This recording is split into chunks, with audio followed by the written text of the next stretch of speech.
Welcome to the Knox video training series. In this video, we'll provide an in-depth walkthrough of Knox Asset Intelligence. Let's get started. Knox Asset Intelligence provides enterprise IT departments with configurable dashboards and data widgets in order to help predict and prevent frontline issues related to device performance. Traditionally, IT admins didn't have the tools to gain visibility into their device fleet's overall battery health, or easily identify which apps were consuming the most power or causing the most issues without requiring direct user interaction. With Knox Asset Intelligence, IT admins can remotely monitor the performance of every device in their fleet and proactively target, locate, and troubleshoot devices using a simple, easy-to-use console.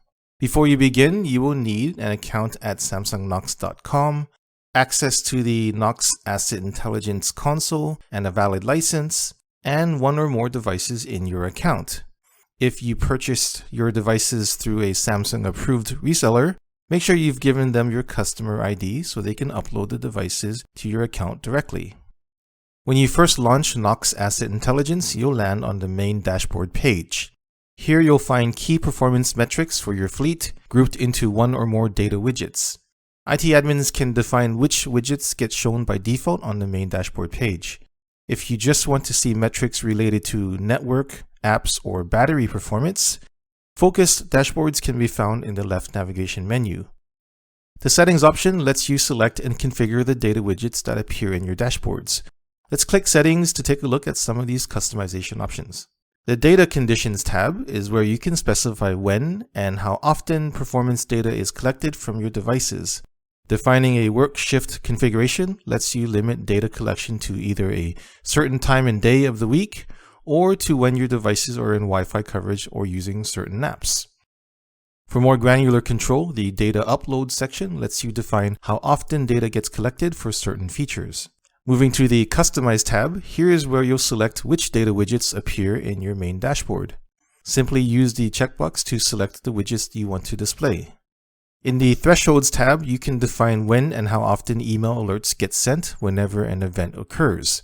Depending on your business needs, you can receive email alerts when a percentage of devices encounters an issue, like when 20% of your devices have apps that don't respond, or when a certain number of issues occur, for example, when 10 or more Wi-Fi disconnects happen across your entire fleet. Administrators can also use email preferences to specify who receives the email alerts and which types of alerts to ignore altogether.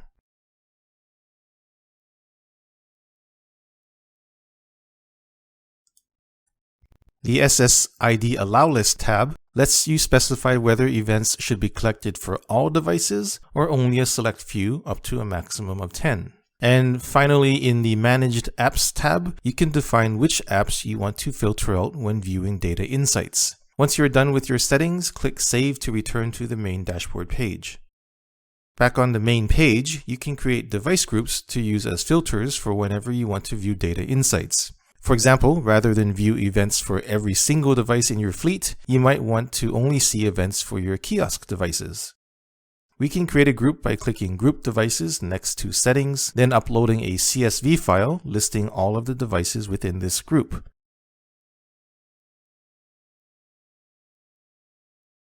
Once our file is uploaded, we can use the group filter to only display events related to the corresponding devices. To display event data over a specific date period, use the Date filter to select a period of up to 60 days. From the main dashboard, you can also drag and drop each widget to change the order in which they appear.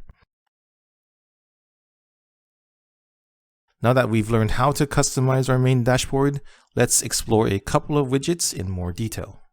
The Device Statuses widget lets you know if and how many of your devices are active and enrolled with the Knox Asset Intelligence service. To view a summary of issues across your entire fleet, the Today's Issues widget displays every problematic event that occurred during the day. You can click a specific issue to view additional details like the number of affected devices and the number of events per device group.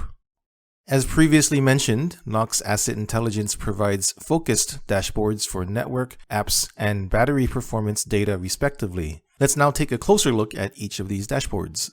When you first select Network Dashboard, you'll see your Wi-Fi disconnection events displayed across two widgets. One widget displays the top 5 BSS IDs or MAC addresses with the most disconnections, while the other displays the top 5 device groups with the most disconnections. At the bottom of each widget, you can check which BSS IDs, devices, or groups exceeded the disconnect threshold set by the administrator. Clicking the arrow button on each widget leads you to a full list of all disconnect events over the selected period. In our example, we see the full list of every BSS ID that had Wi-Fi disconnect events over the last 14 days. From this view, we can easily see the total number of disconnects and their impacted devices and groups. You can click View All to jump to a list of impacted devices or groups, or click an event count in the list to view a chart detailing the types of Wi-Fi disconnects that occurred in order to help troubleshoot further.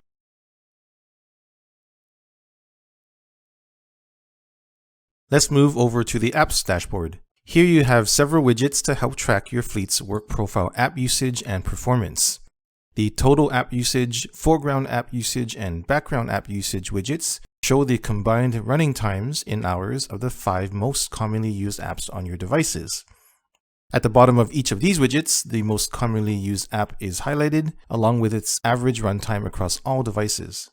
The apps with highest battery consumption and apps with highest network usage widgets lets you see which apps consume the most battery and network resources, and how many apps exceed the network data and battery consumption thresholds set by the administrator.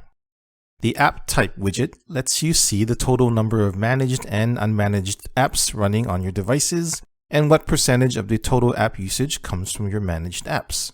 And finally, the two widgets titled Apps with Most Issue Events and Groups with App Issue Events lets you know which applications cause the most issues related to not being responsive, being forced closed, or having abnormal events. Let's take a closer look at total app usage by clicking the arrow button on the widget. Here you can see an expanded view of the top 5 apps used across your fleet. A comprehensive bar chart provides a breakdown of your app usage metrics, with each stacked bar representing the total runtime of the apps used during the selected period. If you want to look into more detailed usage data for a certain app, click the app name in the list below. On this page, you can see the total runtime, average network data usage, average runtime, and average battery consumption when using this app. In device count per app versions, a pie chart lets you quickly see how many versions of this app are being run across your entire fleet. And finally, in the app versions table below, you can find additional details about the number of devices running each version of the app, as well as a total and average runtime and network usage metric across each version. Switching back to our apps dashboard, let's now focus on two widgets that help monitor app issues specifically. Apps with most issue events helps you identify which apps are at the highest risk of disrupting your business operations. This widget monitors the top 5 apps that don't respond, that have a forced closed event, or experience any type of abnormal behavior. If your devices are associated with groups, the Groups with App Issue Events widget displays the top 5 device groups with the highest number of reported app issues, along with the number of impacted apps and devices associated with each group. Let's click the arrow icon to view more details about the apps with the most issues.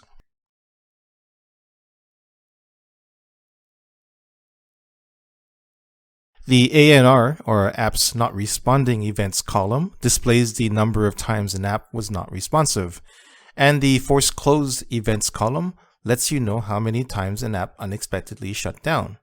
For the Abnormal Events column, Samsung devices will log an event here if any of the following occur. The device frequently wakes up, there is high background battery usage, there is excessive background battery usage, the background CPU usage is too high, or if there is excessive background camera usage. You can drill down even further by selecting an app name or event count. Let's click an app name to explore the details within. Here you can see which versions of your app trigger the most issues and which versions affect the most devices. In the table below, you can click any link to see which devices or device groups are running this version of the app. If you click any link in the Forced Closed Events column, you'll also have the ability to view the event's call stack data, which can help you identify what the app was doing before it stopped working. If you want to perform an even deeper investigation of your app issues, you can request a device debug log.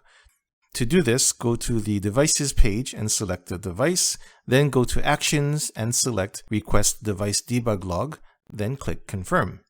The end user will receive a notification requesting them to send the debug log from their device. Once the log is sent, you can download it by going to Device Debug Log in the left navigation menu.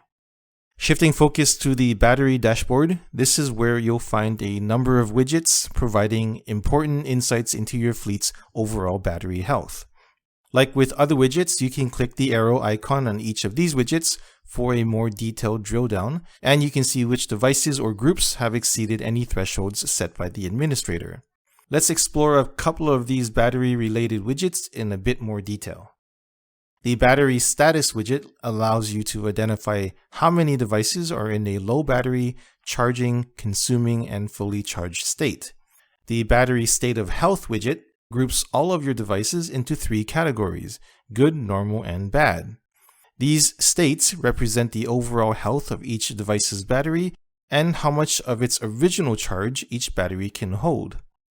Good status means that the battery is able to hold 75% of its original charge or higher, normal is between 55 to 75%, and bad is 55% or lower. When you click a health state, you'll drill down further to see which devices or groups are affected. Let's look at all of the devices that have a bad battery state of health. Here you can see which devices are affected and the average time it takes to reach a fully charged state. In addition to being able to identify which devices and groups have performance issues, Knox Asset Intelligence can also provide IT admins with robust asset tracking capabilities to help locate where these devices are. Once devices are located, IT admins can send a custom message to the user or issue a command to make devices play a sound, vibrate, flash a light, or go into battery saving mode. This concludes our in-depth walkthrough of Knox Asset Intelligence.